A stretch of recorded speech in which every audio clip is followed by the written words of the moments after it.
In front of me is Motorola Moto S50, and today I would like to show you how you can use one-handed mode. Begin by launching Settings and scrolling down to tap on Gestures. Then tap on one-handed mode and use this switcher to activate it if it's not already on.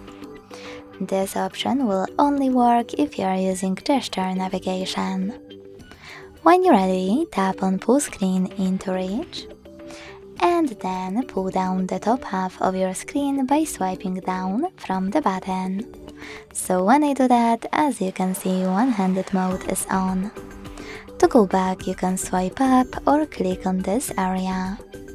To disable one-handed mode completely, use the same switcher.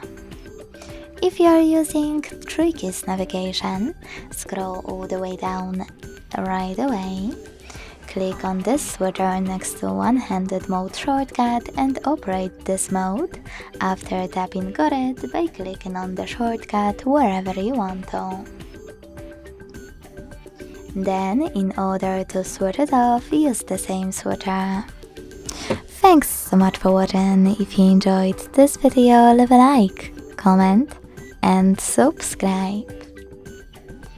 Bye!